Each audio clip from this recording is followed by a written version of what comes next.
tanggal 25 Mei tahun 2001, next ya, tanggal 25 Mei 2001, ada Time Magazine menampilkan ada seorang di cover magazine-nya. Kalau kalian tahu, ini adalah majalah yang paling mendunia, yang isi covernya, kalau sampai muka lo terpampang di cover magazine itu artinya lo orang penting banget.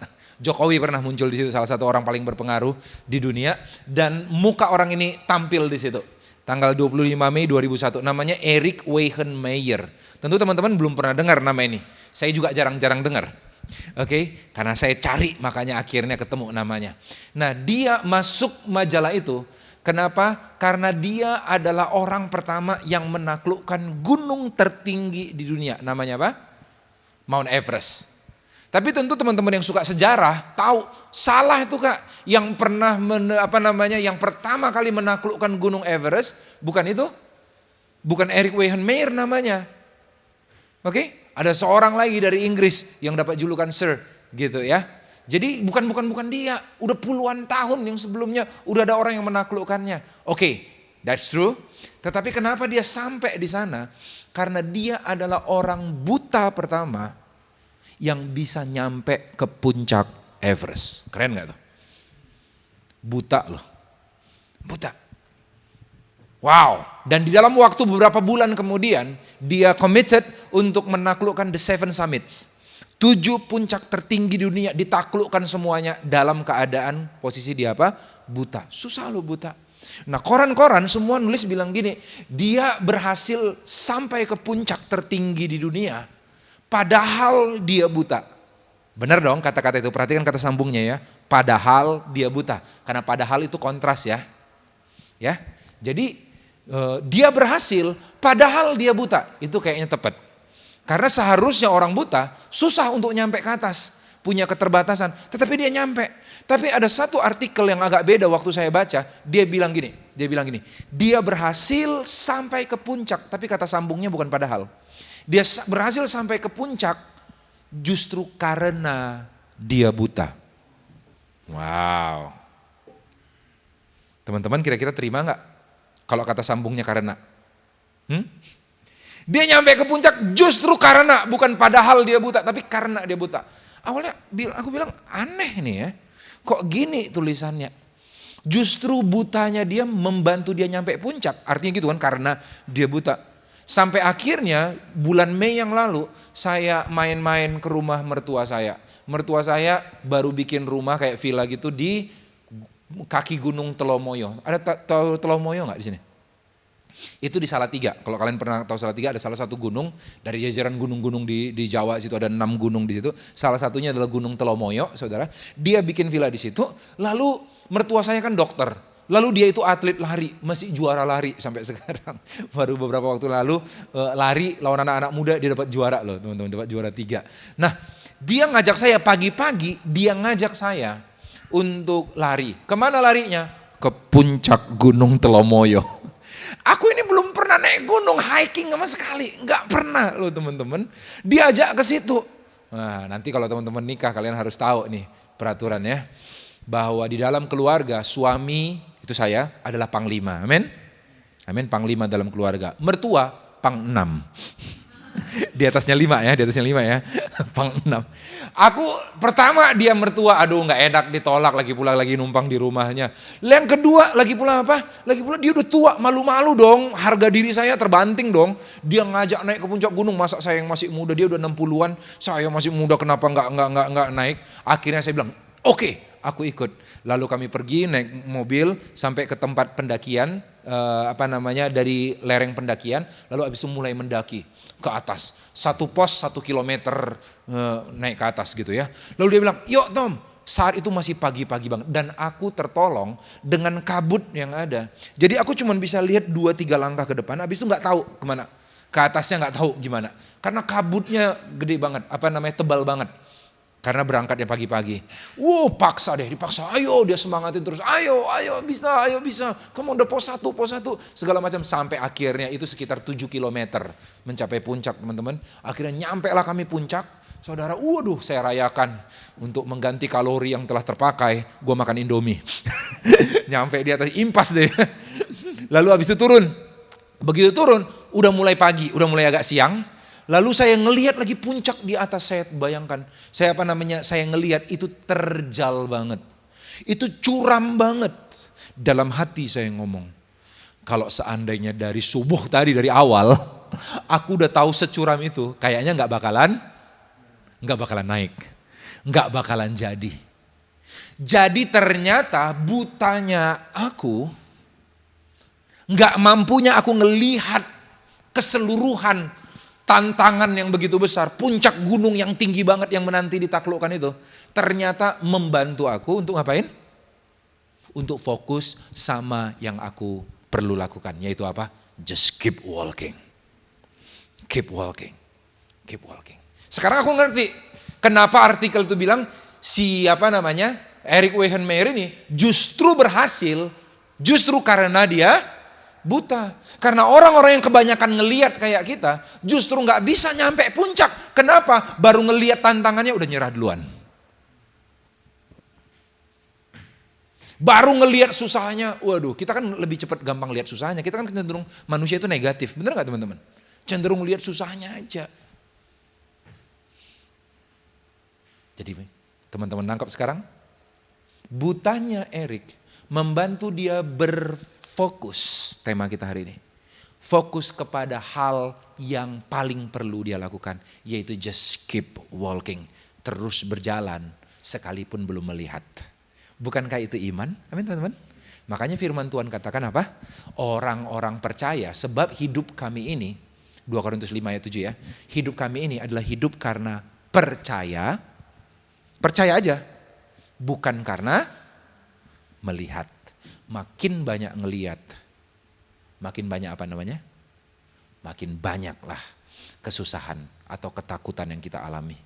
Gak bisa, gak mungkin. Akhirnya kita jadi lemah.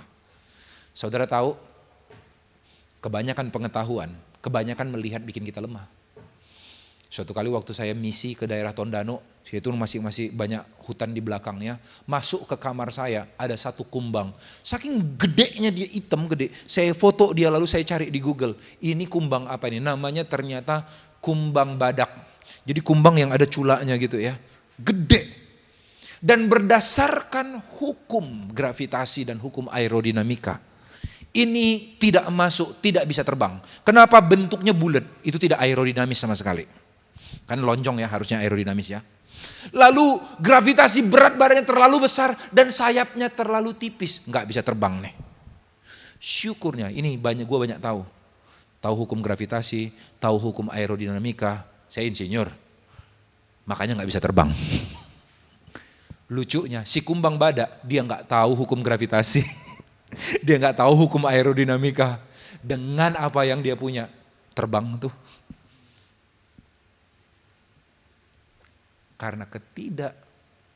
Karena di saat kita menutup mata dengan orang lain, menutup mata bukan dengan orang lain, menutup mata untuk hal-hal yang tidak perlu, itu ngebantu kita fokus. Apa yang buat kita nggak bisa jalani kehidupan? Distraction. Terlalu banyak distraction. Ngerjain PR aja yang harusnya 10 menit jadi bisa 2 hari. Benar gak teman-teman? Kenapa? Sederhana. Bukan karena gak mampu. Tapi distraction. Benar gak?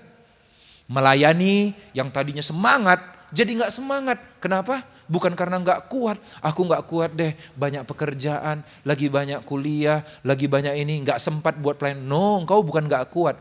Lu gak fokus. Tadinya fokus lihat Tuhan, sekarang fokus lihat manusia. Dia pelayanan cuma sebulan sekali, aku tiap minggu disuruh, aku dimanfaatkan. Pernah dengar kata-kata itu? Nah teman-teman, nggak fokus. Oke, next. Apa itu? Jadi kalau teman-teman ngerasa lemah sekarang, tadi saya katakan fokus menghasilkan kekuatan. Karena itu mengeliminasi semua hal-hal yang bisa bikin kita takut atau bikin kita nggak jalan. Refocus artinya kalau kamu kekurangan tenaga, lagi lemah sekarang, maka yang perlu engkau lakukan cuma satu, yaitu apa? Refocus. Next. Nah teman-teman kalau pernah lihat, apa itu fokus? Memusatkan dan membawa seluruh perhatian kepada satu hal. Menyalurkan seluruh energi ke satu arah. untuk mencapai sebuah goal yang spesifik. Siapa yang pernah punya percobaan gini? Ini percobaan yang paling gue suka waktu SD zaman dulu, yaitu kaca pembesar. Ada yang pernah nyoba? Kalau belum, masa kecilmu kurang bahagia deh ya. Ini murah banget, paling lu beli 10-20 ribu doang kaca pembesarnya. Lalu apa yang kita lakukan? Itu kalau siang hari, cahaya matahari yang hangat-hangat di badan, cuman hangat aja, kita satukan, kita taruh kaca pembesar di siang hari, lalu taruh daun-daun kering di bawahnya atau kertas. Tahu nggak apa? Itu kaca pembesar mampu memfokuskan spektrum kalor, celah bahasanya ya. Spektrum kalor itu atau spektrum panas yang dari matahari yang hangat-hangat di badan disatukan, difokuskan jadi satu titik. Sinar atau panas matahari yang hangat di badan begitu disatukan, difokuskan. Tahu jadi apa? Itu bisa ngebolongin kertas. Bahkan daun-daun kering yang di bawahnya itu bisa kebakar. Kenapa? That is the power of focus. Fokus. Jadi dengan kata lain, kalau fokus menghasilkan kekuatan, gue mau bilang gini, next. Jadi mungkin sebenarnya kamu kuat, cuman lagi gak fokus aja. Mungkin kau bilang, aku lemah nih. Aku gak kuat nih pelayanan. Aku gak kuat nih untuk mempertahankan iman.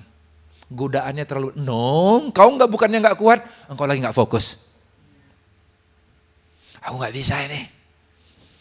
Kak Tommy, udah skripsiku masuk 4 tahun gak kelar-kelar nih. Skripsi 4 tahun. Engkau bukan gak kuat, engkau gak fokus. Yang ngerti katakan amin? Karena fokus menghasilkan kekuatan. Next.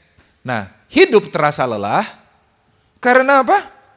Salah fokus, kita berfokus kalau salah. Ke arah yang salah.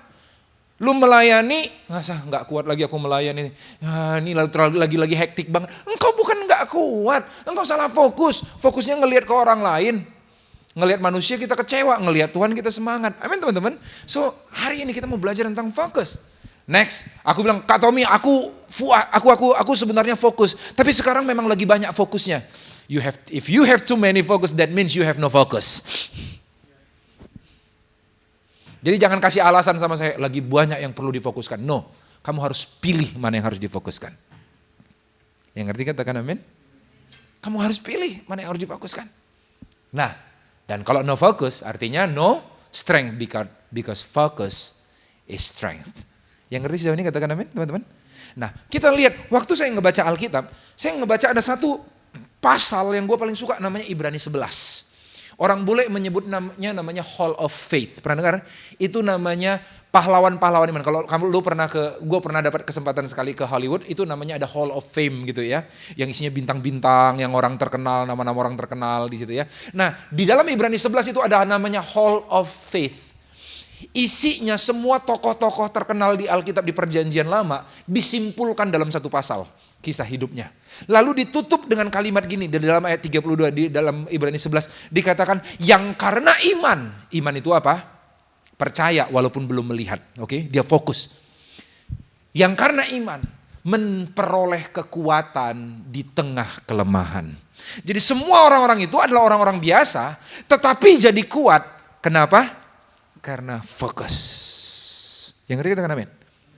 Nah, orang suka baca Ibrani 11-nya, etalase orang-orang yang hebatnya, contoh-contoh Barak, Yefta, Gideon, Abraham, Ishak, Yakub, Samuel dan lain sebagainya. Itu tokoh-tokoh yang diceritain semua di Ibrani 11. Tetapi itu keren. Nah, orang suka baca Ibrani 11-nya doang.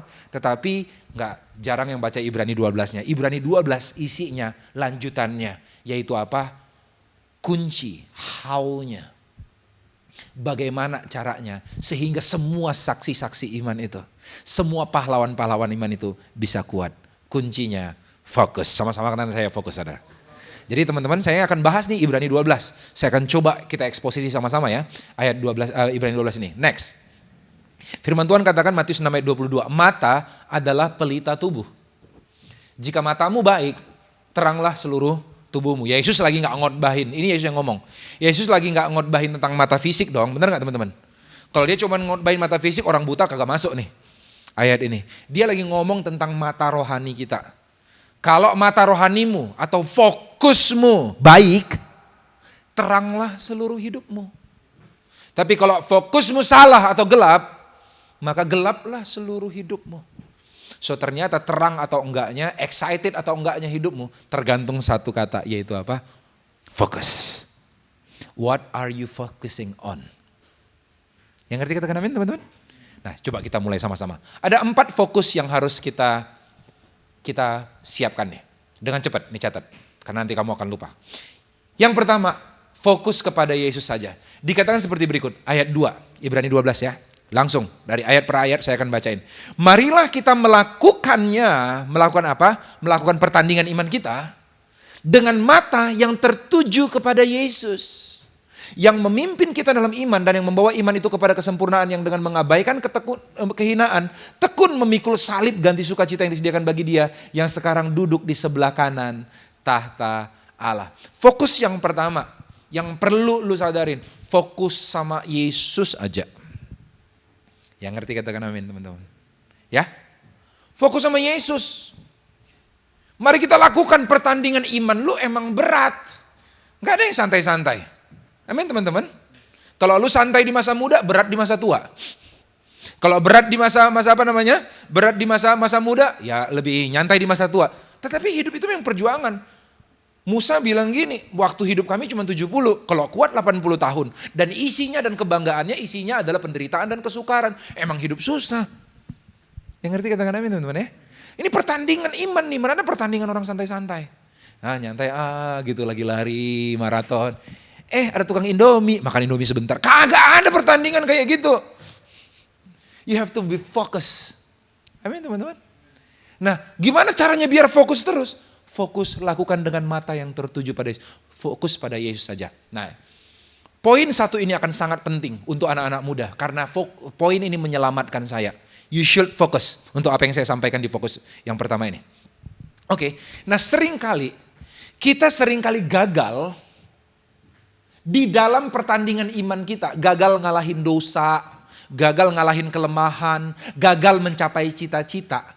Bukan karena kita nggak kuat, tetapi karena kita salah fokusnya.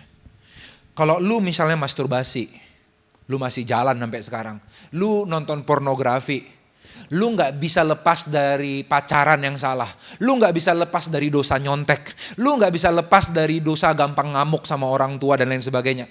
Just name it, dosa apapun itu. Dan kelemahan apapun itu.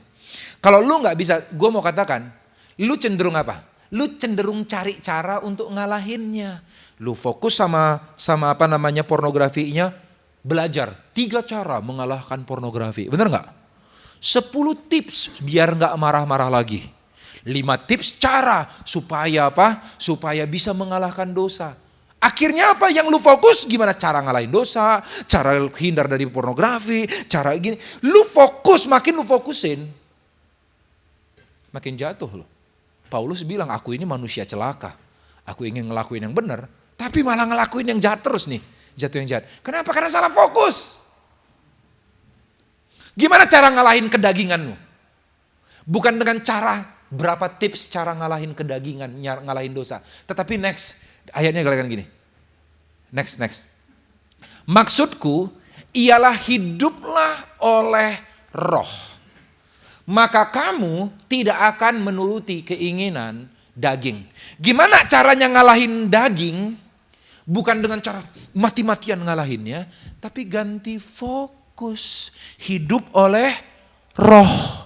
Maka otomatis dagingnya kelaparan. Belum mengerti Kak. Mungkin kamu bilang begitu. Oke. Mungkin kamu katakan, Kak, sebagai manusia, mana ada kucing yang nolak ikan. Bener gak? Nggak ada macan yang nolak daging. Pernah dengar itu? Namanya manusia, namanya anak muda. Mana ada yang bisa nolak hedon Kak.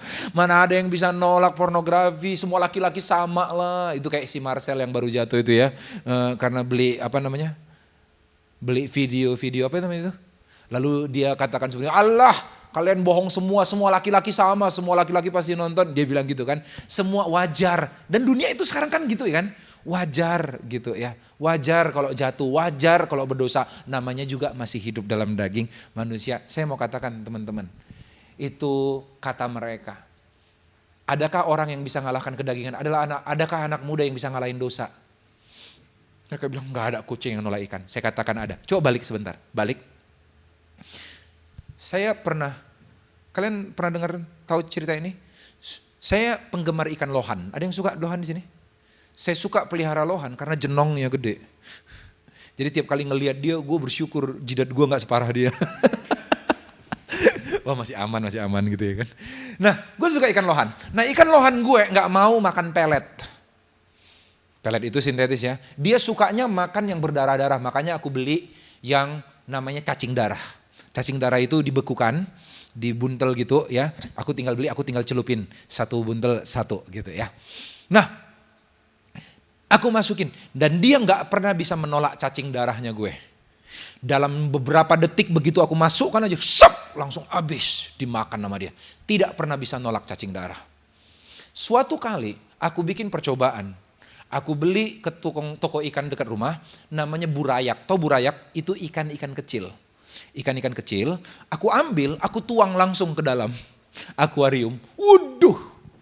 Dalam tempo waktu beberapa detik, semua dikejarnya, semua ikan kecil itu. Makan habis. Semua ikan kecil itu dimakan habis sama dia. Setelah selesai, aku ambil cacing darah yang tidak pernah dia tolak itu. Aku masukin, pertama kali dalam hidupnya dicuekin. Cacingnya dicuekin sama dia. Kalau kamu bilang, nggak ada kucing yang bisa nolak ikan, Pak. Nggak ada macan yang bisa nolak daging. Saya katakan ada kucing yang nolak ikan. Kucing kenyang. Ada macan yang nolak daging. Macan kenyang. Ada lohan yang bisa nolak cacing darah. Namanya apa? Lohan kenyang. Ada anak muda yang bisa ngalahin daging. Anak muda yang kenyang dengan Tuhan. Berarti katakan amin? So how is it? Caranya gampang. Kalau lu punya kelemahan, lu punya dosa, lu punya kedagingan, apa yang lu lakukan? Jangan fokus ngalahinnya. Lu fokus sama Tuhan. Lu dengar pujian penyembahan. Lu baca firman Tuhan. Dengan apakah orang muda jaga kelakuannya bersih? Dengan firman Tuhan. Baca firman Tuhan. Tambahkan kekagumanmu akan Tuhan. Baca buku rohani. Jangan jauhkan diri dari pertemuan-pertemuan gini. Karena dekat-dekat gini kamu bilang santai. Tapi ini orang-orang yang ditaruh Tuhan di sekelilingmu untuk ngejaga lu. Kata-katanya juga nggak akan di luar batas, teman-teman nggak maksud gue. Dia akan diarahkan kita, jagain kita, terus tambahkan. Tapi aku udah lakukan kak, tetap jatuh. Waktu engkau jatuh, itu iblis pengen arahin fokusmu. Kan gagal kan? Ayo sekarang 5 tips cara ngalahin dosa. No, nggak lagi. Apa yang lo lakukan? Kalau lu jatuh, lanjutkan terus pengejaranmu akan Tuhan. Jatuh. Jangan pindah, lanjutkan terus tambahkan kekagumanmu akan Tuhan. Tambahkan firman Tuhan, tambahkan kesukaanmu dengar lagu rohani, tambahkan kesukaanmu dengar khotbah yang ngebangun iman. Tambahkan waktu untuk bersama-sama dengan saudara-saudara seiman. Sampai satu titik nanti, dosa jadi nggak begitu menarik lagi buatmu. Menjadi begitu menjijikkan karena Tuhan menjadi begitu indah. Kamu kenyang dengan Tuhan. Daud dalam kitab Mazmur dia bilang gini, di pagi hari aku mencari wajahmu dan aku menjadi kenyang dengan kebaikanmu. Begitu dia kenyang dengan kebaikan Tuhan, sepanjang harinya jadi lebih gampang. Makanya aku berkata gini, 1 jam bersama Tuhan, kalau lu mulai pagi-pagi, 1 jam bersama Tuhan akan mengubahkan 23 jam selanjutnya. Karena lu udah kenyang dulu sama Tuhan. Yang ngerti katakan amin teman-teman. Kira-kira ini membantu kita?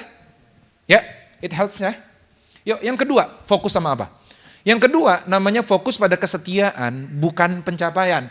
Ibrani 12 ayat 3 bilang gini, ingatlah akan selalu dia yang tekun menanggung bantahan yang sehebat itu terhadap dirinya dari pihak orang-orang berdosa, supaya jangan kamu menjadi lemah dan putus asa. Dalam pergumulan kamu melawan dosa, kamu belum sampai mencucurkan darah kan? Amin. Fokus kepada garis bawahi kata tekun. Dia tekun, dia setia. Nah lu harus ngapain? Fokus pada kesetiaan, bukan pencapaian. Nah sekarang anak-anak muda Semuanya hidup itu dikasih gol-gol sama dia. Pernah dengar ya, umur 30 tahun harus punya tabungan 1M, benar nggak? Umur 27 tahun harus merit. Siapa yang ngasih ketetapan itu? Seolah-olah hidup itu hanya pencapaian. Padahal Tuhan nggak pernah menilai pencapaian, Tuhan menilai kesetiaan. Buktinya apa? Suatu kali dalam perumpamaan talenta, Yesus ngasih 5 talenta dan 2 talenta dan 1 talenta. Yang 5 jadi 10, keren nggak? Keren. Yang 2 cuma jadi 4. Masih kalah sama modal si 5, bener gak? Yang 2 cuma jadi 4, tapi pujiannya, Yesus tidak pernah memuji pencapaian mereka. Yesus memuji kesetiaan mereka. Tujuan pujian buat yang 5 jadi 10, 2 jadi 4, copy paste sama persis. Padahal pencapaiannya beda. Baik benar perbuatanmu, hai hambaku yang baik dan setia. Engkau telah setia memikul tanggung jawab dalam perkara kecil. Aku akan berikan engkau tanggung jawab yang besar. Masuklah dan turutlah dalam kebahagiaan Bapa. Copy paste.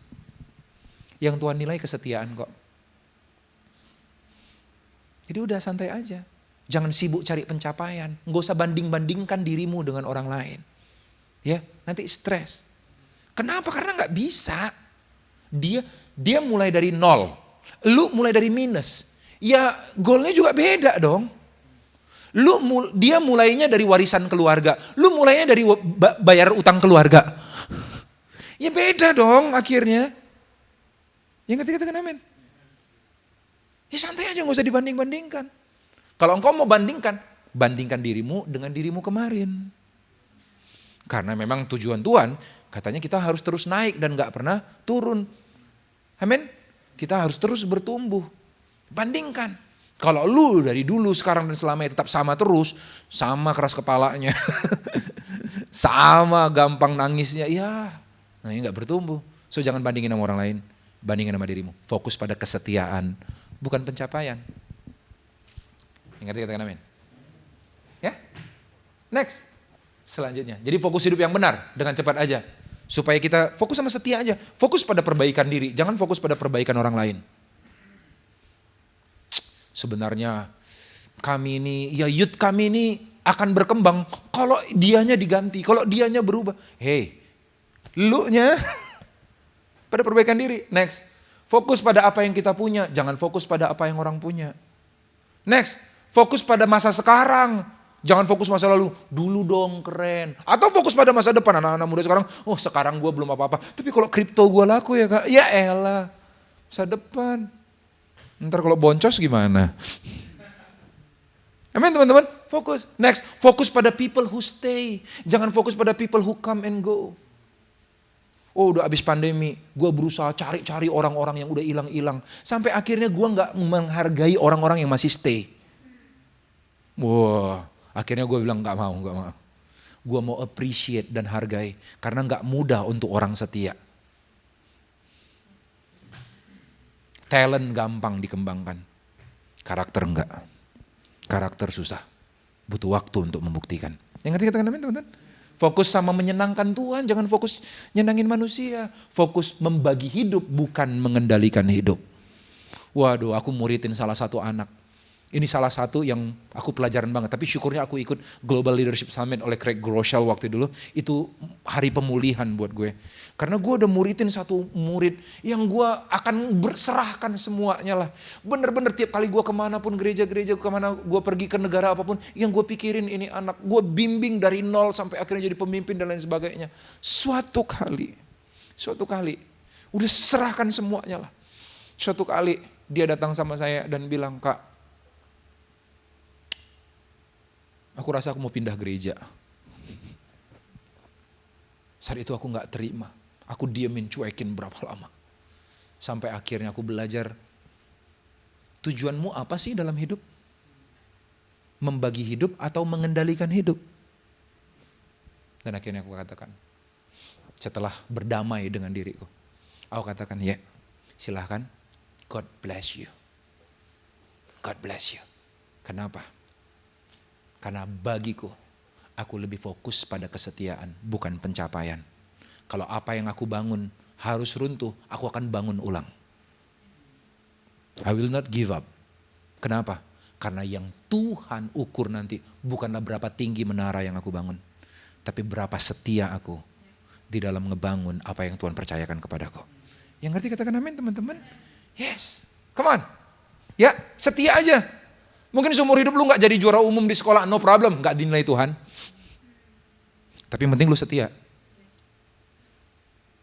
Mungkin seumur hidup lu gak bisa jadi pengkhotbah kayak Kak Tommy, kayak Kak Hosea, dan teman-teman yang lain.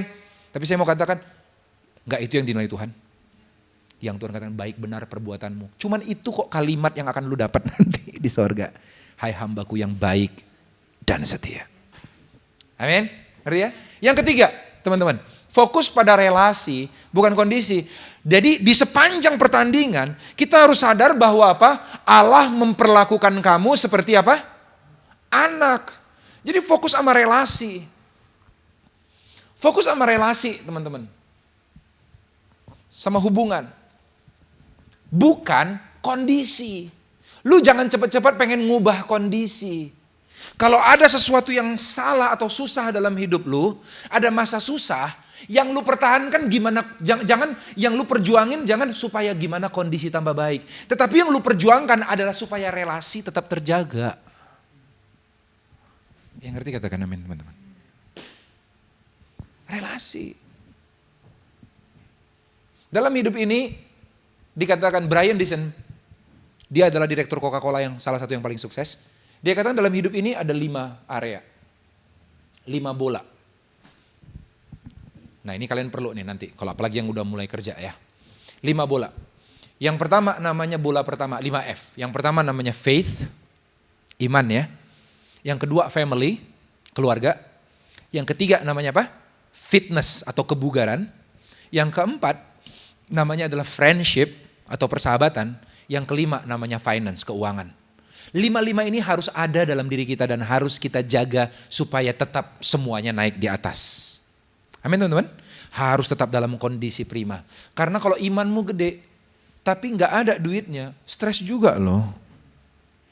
Atau duitmu banyak, tapi gak punya keluarga untuk berbagi, stres juga. Lu punya banyak teman, tapi gak punya iman. Begitu ada masalah dikit, goyang loh. Jadi semuanya harus bareng-bareng. Nah dikatakan hidup ini kayak seorang yang juggling 5 bola ini katanya. Atau juggling ya? Kayak main apa? Sirkus itu ya. 5 bola, faith, family, fitness, friendship, finance. Oke? Di juggling, kalau yang satu turun, kita harus naikin lagi ke atas. Kebayang ya? Kalau ini kita mulai turun, fitness turun, ayo usahakan naikin lagi. Kalau faith jatuh, lagi. Kayak gitu dia. Juggling, susah nggak? Susah jaganya 5-nya. Karena kita agak susah, manusia susah multitasking ya. Kadang-kadang lo fokus cari duit, ya ketinggalan keluarganya. Fokus nikmati keluarga, imannya habis. Kan gitu ya kan, dan lain sebagainya. Jadi kita bagus-bagus. Nah dikatakan gini, ada kalanya di masa-masa sulit, kita terpaksa harus jatuhin satu bola. Karena kewalahan nih, untuk jaga semuanya tetap di atas. Terpaksa jatuhin, mana yang akan engkau jatuhkan? Kalau udah kewalahan, situasinya terus sulit, kondisinya lagi susah. Dia bilang gini, 4 bola pertama adalah bola kaca. Faith, family, fitness, and friendship itu bola kaca. Karena ini adalah bola relasi namanya. Bola relasi. Kalau dia jatuh, pecah dan sering banget gak bisa balik lagi. Faith itu hubungan kita dengan Tuhan, family hubungan kita dengan saudara, apalagi fitness hubungan kita dengan tubuh kita. Kemudian apa? Friendship hubungan kita dengan orang yang menjadi support system kita. Amin teman-teman? Ini bola kaca. Bola yang kelima namanya bola karet. Yang kalau jatuh, finance nih ya, atau keuangan. Kalau dia jatuh, percayalah selama engkau masih punya iman, selama engkau masih punya keluarga yang dukung, selama engkau masih punya teman-teman yang baik, selama engkau punya kesehatan, mantul cepet. Tapi lucunya, orang-orang kalau lagi kondisi sulit, yang dijaga tetap di atas apa? Finance, gak mau kere dong. Gak apa-apa, tinggalkan aja keluarga. Keluarga kapan-kapan paham lah. Tinggalkan iman, aduh gereja, gak gereja dulu deh. Ngerti lah, gue lagi ngerintis usaha sekarang. Nanti kapan-kapan ingat, yang penting gue perpuluhan gak lupa. Aduh teman-teman sampai ditikam dari belakang gitu ya. Temen yang bantuin, habis itu di backstabbing dan lain sebagainya. Waduh, fitness, aduh lupakan kesehatan, tidur 3 jam sehari. Yang penting cuan. Kecuanan yang Maha Esa.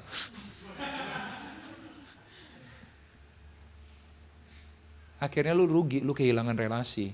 Cuman dapat kondisi. Yang ngerti katakan amin? Kalau lu mau fokus dalam segala hal, lebih menangkan relasi. Yang lain ngikut. Jangan pernah buang relasi. Itu penting. Yang ngerti katakan amin? Dan yang terakhir, yang keempat, apa yang kita fokuskan? Dikatakan fokus pada kekekalan, bukan kefanaan. Selanjutnya dari ayah kita yang sebenarnya kita beroleh ganjaran. Dan mereka kita hormati. Ganjaran ini dalam bahasa Inggrisnya disiplin ya.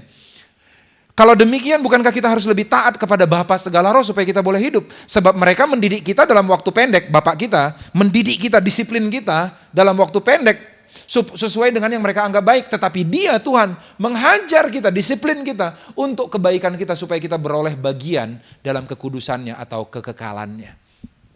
Nah teman-teman, apapun yang kau lakukan, lu fokus pada kekekalan, bukan kefanaan. Lu gak usah fokus sama yang di sini. Semuanya materi lah, kecantikan lah, segala macamnya, semua itu akan hilang.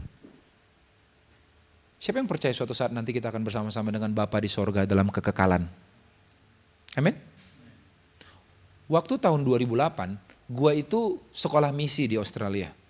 Lalu abis itu dalam waktu 1,5 bulan gua pindah-pindah negara. Dari Perth, Australia, lalu ke Jakarta untuk misi sebentar, yang lainnya daerah slum di situ. Lalu habis itu pindah ke Seychelles, lalu habis itu ke Reunion, itu negara-negara kepulauan di Afrika ya. Lalu habis itu ke Mauritius, lalu habis itu balik lagi ke Seychelles, lalu habis itu balik lagi ke Jakarta, lalu balik lagi ke Australia. Dalam 1,5 bulan bolak-balik begitu. Banyak banget ke negara. Dan gue bawa koper besar. Karena aku tahu pindah, maka apa yang aku lakukan? Aku nggak mencari sesuatu yang aku tahu akan aku dapatkan di negara yang aku tuju. Gua nggak akan bawa sabun mandi. Gua tahu di negara manapun gampang cari sabun mandi. Berat-beratin bagasi aja. Kalau berat bagasi nanti jangan-jangan overweight. Kalau over baggage maka harus bayar mahal harganya. Ngerti nggak teman-teman? Aku nggak perlu cari dan aku juga nggak perlu bawa sesuatu yang apa? Yang sesuatu nanti yang akan aku tinggalkan, aku gak akan pelihara, gak akan terlalu sayang dengan sesuatu yang gak bisa aku bawa ke negara nanti. Ke negara yang aku tuju. Nah kalau kita yakin suatu saat nanti kita akan sama Tuhan. Di surga nanti. Di bumi hanya sementara. Lu gak perlu cari sesuatu yang nantinya ada di surga. Lu cari cinta-cinta, aduh aku pengen dicintai. Lu cari approval dari orang lain, penerimaan. Dunia gak bakalan bisa terima kita. Yesus aja ditolak. Nanti kalau lu akan terima, lu berhadapan muka dengan Tuhan, pelukan tiap hari sama Tuhan. Lu akan dihargai. Lu cari power atau kuasa selama di bumi, prestasi, reputasi. Tenang aja, nanti di sana di kerajaan 1000 tahun firman Tuhan katakan kita akan memerintah bersama-sama dengan Dia. Lu ngapain sibukin di sini? Nanti ada di sana kok. Kalau lu cari di sini over baggage lu. Terlalu berat. So apa yang kamu tahu bahwa ini akan hilang, ya berarti santai aja, nggak usah terlalu, ya bukan berarti nggak dicari, ya perlu supaya pengaruh kita makin besar, supaya Tuhan dimuliakan, tetapi nggak usah melekat banget sama itu ya, karena kita bakalan tinggalin. Yang ngerti katakan amin? Fokus pada kekalan. Dan kalau kita fokus, akhirnya fokus is strength kan. Dia yang memberi kekuatan kepada yang lelah, menambah semangat kepada yang tidak berdaya. Orang muda jadi lelah dan lesu, teruna-teruna jatuh tersandung. Tapi orang yang fokus menanti-nantikan Tuhan mendapatkan kekuatan yang baru. Sekali lagi saya mau katakan, lu bukannya gak kuat, masalahmu bukannya terlalu besar. Kamu lagi gak fokus aja. Mari kita berdoa. Bapa yang baik, hamba-Mu selesai menyampaikan firman. Tapi biar firman ini ngedarat di hati kami, yang gembur, yang subur, sehingga menghasilkan buah-buah kebenaran. Dalam 1 menit ke depan, saya mau berdoa, adakah teman-teman di tempat ini Yang kau dalam kondisi lemah nih. Gak tahu apapun masalahnya. Mungkin itu dalam keluarga, mungkin itu dalam pekerjaan, mungkin itu dalam kuliah atau sekolah, mungkin dalam pelayanan, mungkin dalam hubungan percintaanmu, mungkin hubungan pertemanan dan yang lain. Dan you almost give up. Kau hampir nyerah, gak kuat lagi. Hanya kata-kata itu yang terus terngiang di hatimu. Aku udah gak kuat. Saya katakan bukannya gak kuat. Engkau gak fokus kepada apa yang harusnya difokuskan. Wrong focus. Karena right focus produces strength. Menghasilkan kekuatan. Mimpi-mimpi cita-citamu jadi terlalu berat, terlalu susah. Kayak gunung yang terlalu tinggi yang susah didaki. Tutup matamu terhadap yang lain. Fokus pada perjalanan bersama Yesus. Hari ini aku berdoa. Kalau ada teman-teman yang seperti itu, letakkan tangan kananmu di dadamu dengan sederhana. Sambil semua mata terpejam. Aku berdoa buat setiap tangan-tangan yang diletakkan di dadanya. We admit that we are weak, Lord. Kami lemah. Kami butuh Tuhan. Kami butuh pertolongan-Mu. Kami butuh anugerah-Mu. Mata kami gelap.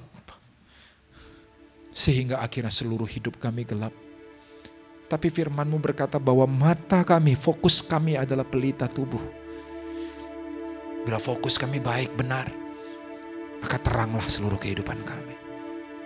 Hari ini aku berdoa biar anak-anak-Mu yang lagi tengah lelah, lemah, capek banget. Mereka kembali mulai mengarahkan hal yang pertama dan utama. Mereka arahkan kembali pandangan mereka kepada Yesus.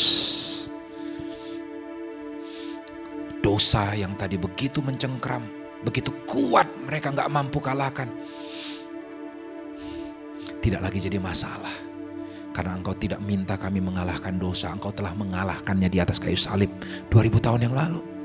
Engkau minta kami fokus padamu Tuhan. Fokus pada Tuhan aja. Fokus pada Engkau aja. Gak lihat yang lain. Hanya padamu, hanya padamu, hanya padamu Tuhan. Aku berdoa buat setiap adik-adikku yang meletakkan tangan kanan di dada mereka. Berikan kekuatan yang baru. Di saat mereka menanti-nantikan Engkau, mereka dapat kekuatan yang baru. Mereka berjalan dan tidak jadi letih. Berjalan tidak jadi lelah, berlari tidak jadi lelah. Karena Tuhan jadi kekuatannya. Tuhan bahkan bawa mereka terbang dengan kekuatan sayap mereka Tuhan. Di dalam nama Yesus Kristus kami berdoa, ucap syukur, haleluya. Amin. Tuhan Yesus berkati ya.